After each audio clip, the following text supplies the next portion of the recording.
Hello, I'm Michael Wybrow, and in this video we're going to have a look at working with the SwiftSoup third-party library. So this is just an empty blank project that I've just created, and I've got the SwiftSoup GitHub page where we can find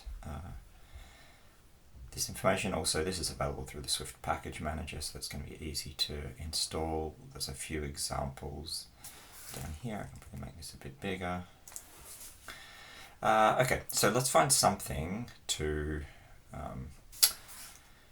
parse. Monash.edu. Okay, so this is the Monash web page. Okay, let's use these little boxes here. These little boxes look like they've got a particular format. They've got a heading and some subtitle text. We could create a simple table view that takes any elements like this off of the page. So let's just have a look at what these look like. I'm just going into the developer tools for the web page, and we can see, and I can probably make this a bit bigger for you. Okay, so look, it looks like here's a card element, and it looks like we've got another one that has this same class card, another one has same class card, and they've got some an anchor, which is a link in it. They've got a div, which is the card body, and inside the card body they've got a heading and some text, and they've got an image SVG. Okay, it's a pity it's not a normal image file, otherwise we probably could have used this too. But yeah, let's pull out the text out of these, and maybe the link out of this one. I'm not sure if I can load SVG. We can have a quick look at that. Okay, so what are we going to do? Let's first create a table view here. So I'm going to go into my storyboard. I'm going to say table view controller. Just put one of these here. For my table view controller, let's delete this initial view controller. Let's create a custom class for this. So new file, Cocoa Touch class. We'll call this Monash table view controller. I can just go in the project. We'll delete our view controller that we don't need. Okay, so we've got a table view controller. Let's go back into main. Let's set this as the initial view controller. Let's set a custom class on this before we forget, to the Monash view controller. Let's create a cell type. What do we call these? These are kind of just they're kind of like attribute cells, or benefit cells. Let's call them benefit cells. So we'll create a cell here. We'll make it be, let's select the cell itself.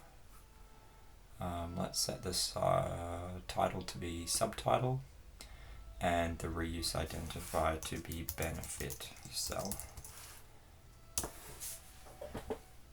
Okay, great. So then we've got our table view controller in here. Let's set a structure here. Let's set a struct, call this benefit, and it's going to have a couple of properties. It's going to have a var title, which is a string. It's going to have a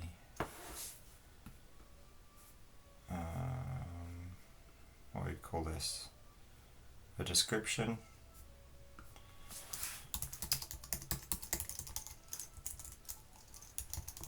Description string. Okay, so there's our benefits. Let's create an array to display our table view here. So we'll say benefits is going to be an array of benefit objects, and it's going to be initially empty. So then our number of sections is just 1. Our number of rows is going to be benefits .count, and we're going to need to supply a cell. And for the cell, we use the reuse identifier benefit cell. And then in terms of configuring our cell, we say let content equals cell dot default content configuration. We'll say content dot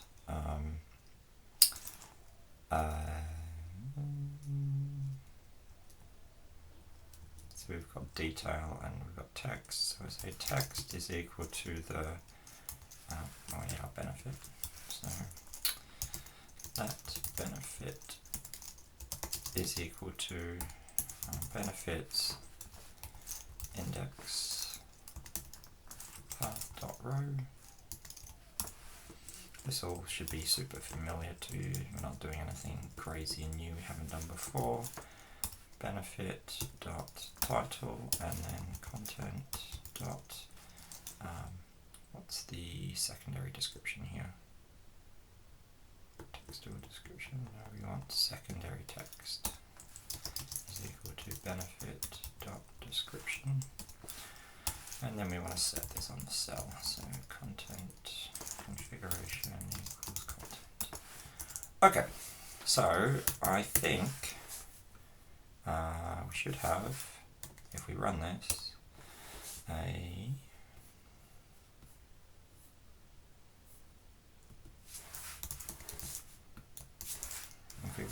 we should have a basic table view with nothing in it, which we maybe do. Let's say embedded navigational controller. Let's set the navigation item to Monash benefits.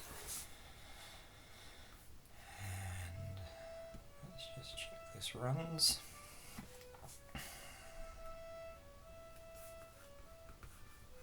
Okay, so I think we've got an empty table view, but with nothing in it.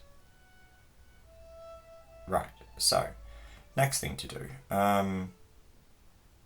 We should try going about including SwiftSoup in our project. So SwiftSoup, its URL is this one. So I'm just going to copy that, and I'm going to go into the add packages to my project. Add packages, sorry. And I'm going to enter here SwiftSoup. Double click on this and add package. It's going to go and get the SwiftSoup.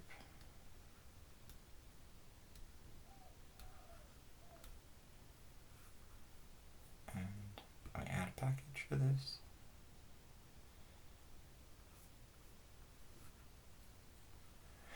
Okay, now we should be able to import SwiftSoup. Okay. Let's have a look in here. So we import SwiftSoup, passing a document from a string. So you can either, okay, so it looks like we can either we pass a string that we pass to it, which is an HTML document, and then we can pull out information from it in different ways. using different selectors. Okay, so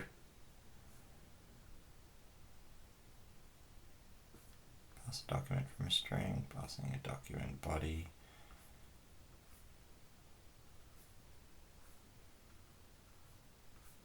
And using a DOM to navigate a document. Okay, so first off we need the text of the page.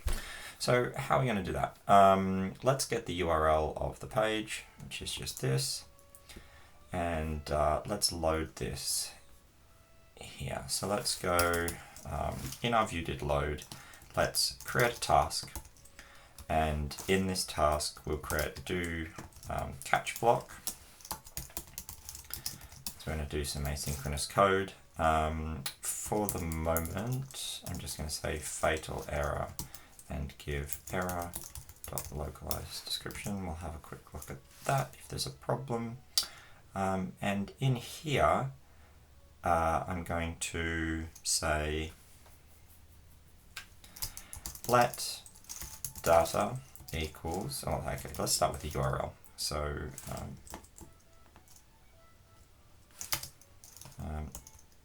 URL session dot shared dot and then we've got data either from a URL or a URL request or with so we want this async throws version and from a URL.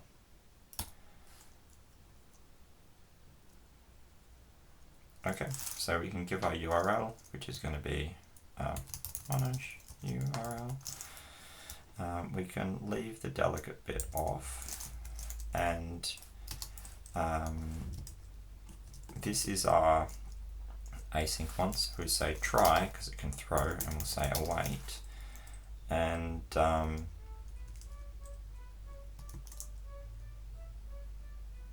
let's create this URL. So let Monash URL is equal to URL from string, and we'll give it a string which is just http monash.edu. So that looks good. This might not pass, so let's unwrap this and just say if let Monash URL, and let's do this. Okay, so now we've got some data. Here we want to turn this into a string. So let HTML string be equal to string from, there's a data one of these, data with encoding. Okay, so we give it some data, and data is just data, and for the string encoding we specify the encoding. Usually these encodings will be UTF-8. We could probably just have a look in here and see this says it's language EN. And does it say what its encoding is? UTF-8. Okay, so we can see that it's going to be in UTF-8. So let's go back here and say UTF-8. Okay, so this should give us a string. Again, this might fail. So this is where we might want to have an enum and call this parse error. And let's say this inherits from error, and I can specify some different ones. So let's say case invalid URL, case invalid data, and we can also just make use of this throw thing here. So I might just restructure this a little bit. I mean, I haven't written this example before, I'm just making it up as I go along. So let's actually say guard let Monash, else if this doesn't work, then we're going to just throw and parse error and invalid URL. Okay, so if that doesn't fail, then we go on to this data bit, we await it, then we do this HTML string. Again, we're going to guard and check that the HTML string can be converted. If it can't, we're going to throw an invalid parse error.invalid data. And otherwise, if we get to here, then we've got a valid HTML string. And we can print this, right? So we can just print HTML string and check that this works. So, yeah, let's do that. Oh, what is this? Cannot convert data. Expected argument type data. Oh, yep, and you know what? This is because I ignored the URL response from here. So we should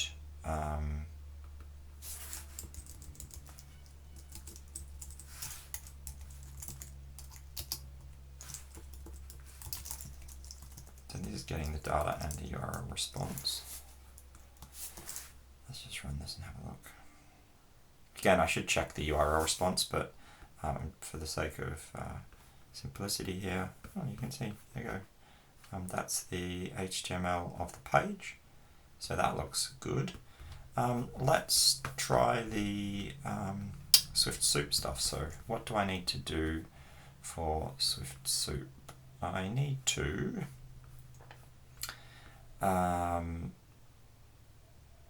I get a document, which is a document type, and I do that by calling SwiftSoup parse HTML.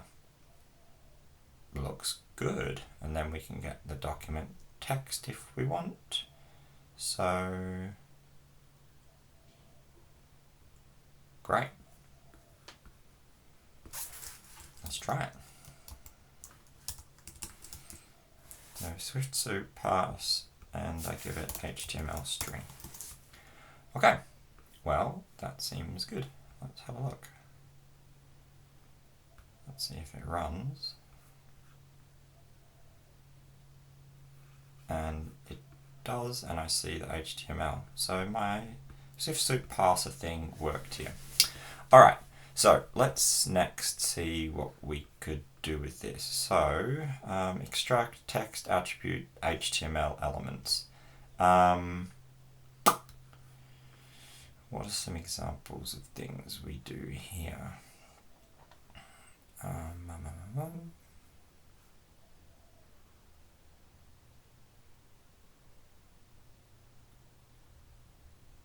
First, next.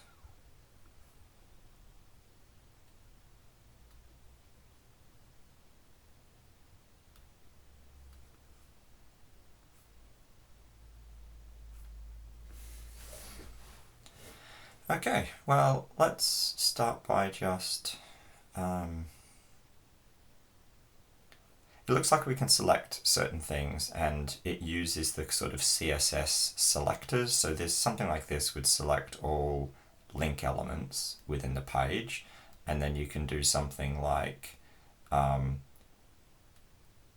go through them one by one and then have a look at the href properties. So, okay, we could do something like that. In our case, what is it we want? So let's have a quick look. We had these elements, which are our 3 cards. I'm just going to inspect one of them again. So this was, what was the top level element here? It's a card, okay? And it's an li element with a class card. So we should be able to select li.card. And again, if you don't know what the sort of CSS selectors look like, probably go and have a look at those and you'll get a sense of it. So I'm thinking that we should be able to say let card elements equals doc.select and give it a CSS query. My CSS query in this case is li to say select list elements. I could do this and get all list elements on the page, but if I say .card, I should get just the list elements with the card class. So I am going to do that. I set a breakpoint here, and this can throw. So again, we have to try. So this is good. We're in a catch block. We can just keep looking for what the error is. So, gonna run this. We'll have a quick look. Hopefully we get 3 elements back here. So let's have a look. Card elements, 12 values. Well, that's interesting. Okay, maybe there's more things on the page that are marked as cards. Like perhaps 1, 2, 3, 4, 5, 6, 7, 8, 9, 10, 11. I wonder if these are cards. Nope.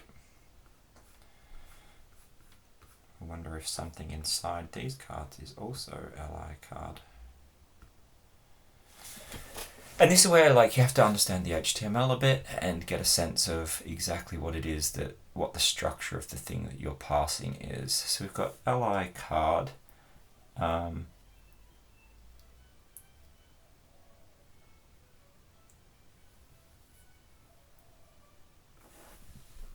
wonder if I can search in here. Oops.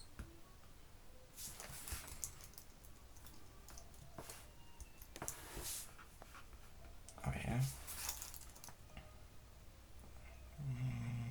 Oh, I can even do, I think I can even do this. So we only have 3 of them, interestingly. So I don't know why we end up with 12 things returned. But okay, let's just have a look at this. And we can investigate what all of these card objects look like. I don't know if I can have a look at them here even.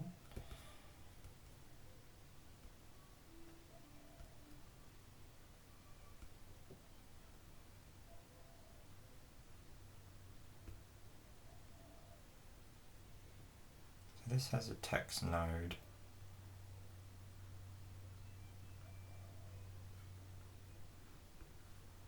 So this is sort of like the structure of the page broken down into nodes.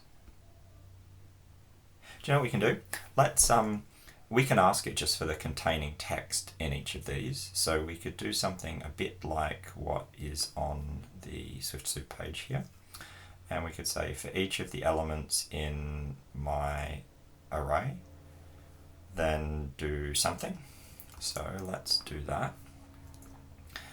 So we've got card elements, and I'm going to say for each element in card elements dot array, and I'm going to print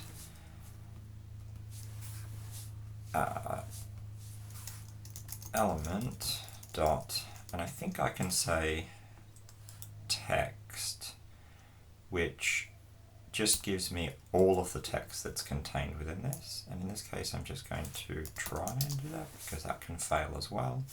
So let's run this and have a quick look. Okay, so look, we can see what some of these are printing out. So we've got one that corresponds to our top 100 university, consistently ranked, flexible study options, generous scholarship. So they're the first 3 cards on the page, which were the ones we're expecting. Then there's some later ones that talk about career advantage, vibrant community. So let's just have a quick look at what those other cards are. Career advantage.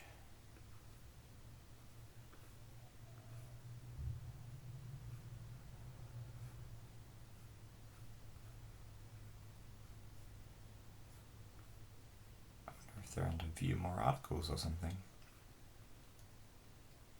Let's have a quick look for career advantage. Career advantage.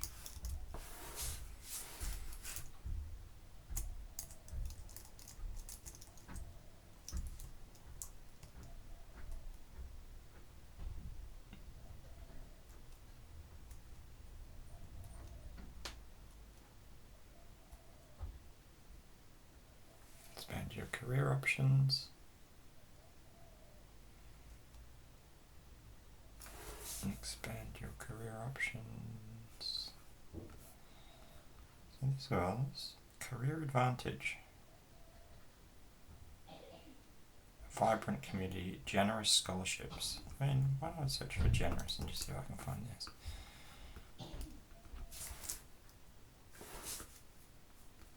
So generous scholarships. Oh, okay, so this is another card.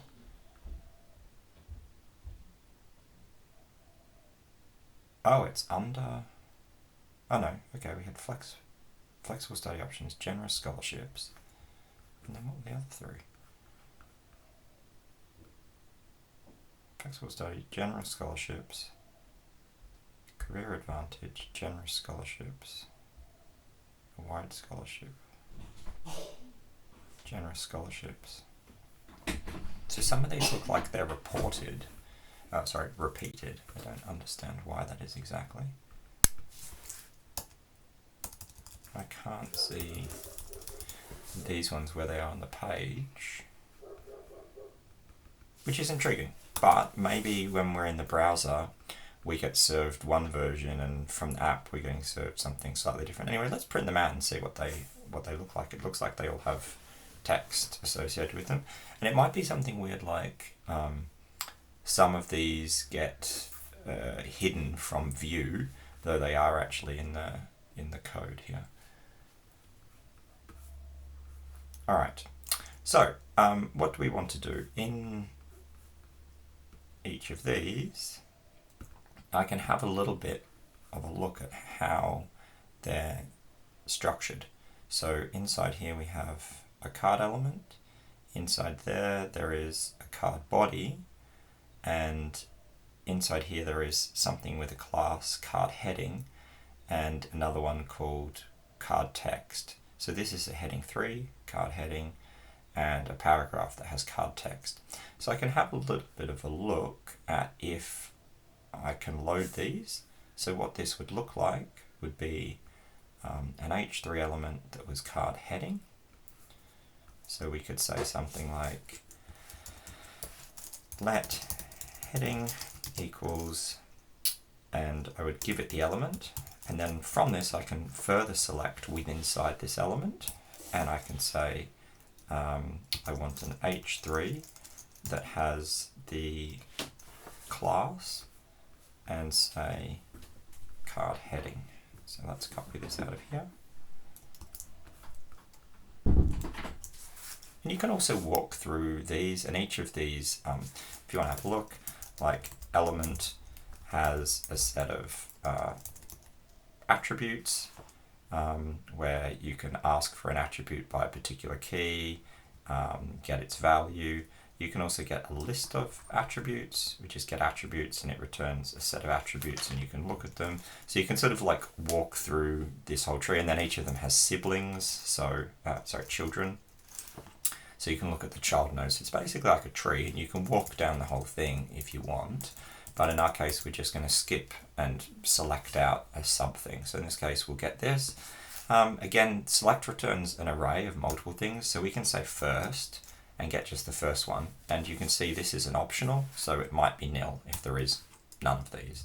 So then I'm going to get a description, do something pretty similar. Description. And I'm going to get a paragraph tag with card text. So we have paragraph, card, description. It's a paragraph element. And it has card text as its class. And again, I'm going to select that as first. So then, assuming that we have this set for both of them, which may only be for the first two because those other cards might have a different structure. So we'll say if let heading equals heading to unwrap it, and let description equals description, then we've got a valid element. And at this point, I guess what I'm going to do is I'm going to say benefits dot append and give it a new element and say that the element is a benefit where we give it a title and a description. So the title will be the heading, this will be the description, and then when I'm finished with this, I probably need to update the table view. So I'm going to say main actor dot run, and I'm going to give it some code here, and the code I'm going to give it is self.tableview.readLoad.data. Can still throw, but not marked try. Okay, so we need to be trying every one of these SwiftSoup things because they can all throw. Cannot convert type element.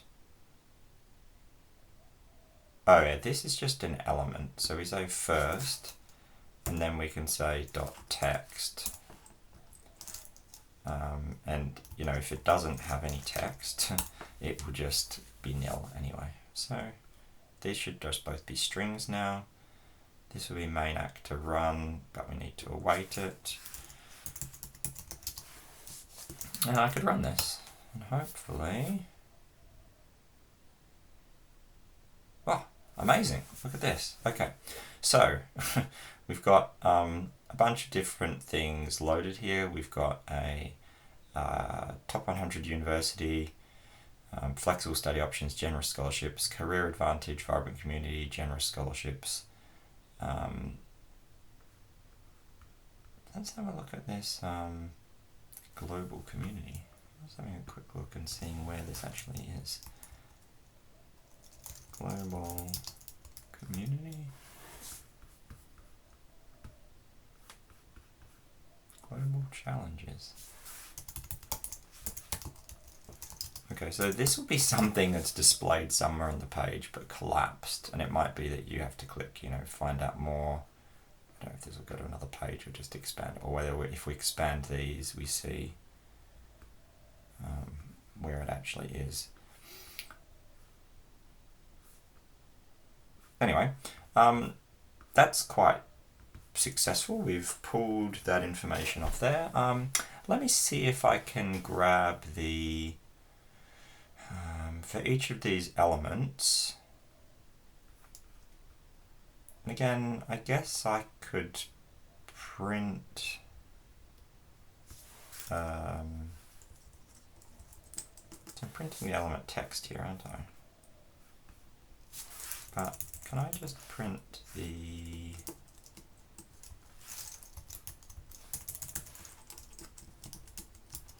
let's just print the HTML.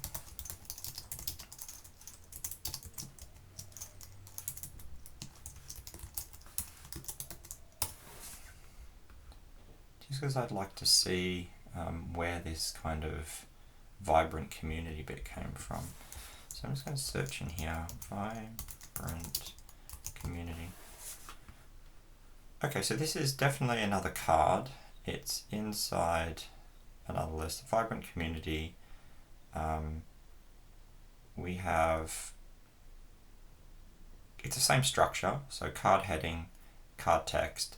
It's also got an SVG icon, which is inside a use element, and we want the href property of that. So in the past we've been using text properties, but we can also get for each of these a URL, an image URL. I don't think I can actually load this, but we'll try doing var SVG URL string is a string,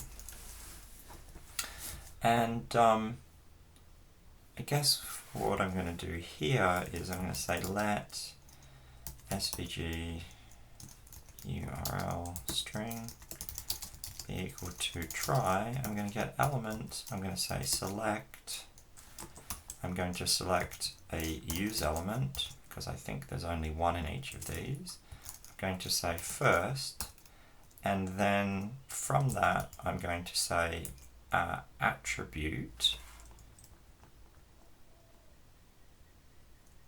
and get attribute text. I might just have a quick look. What is this called? How are we doing it? Oh, we just say attribute href.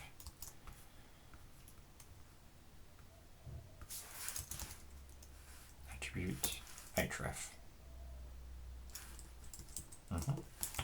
And then in here, I now, for my benefit, have to give an SVG URL string.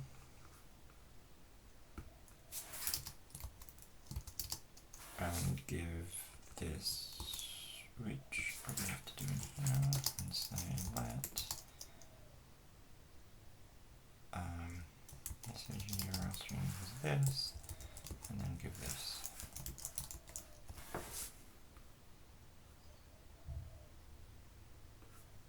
Okay, and for each of these, because I should be able to set a breakpoint, say here, and have a look at each of the elements of my array.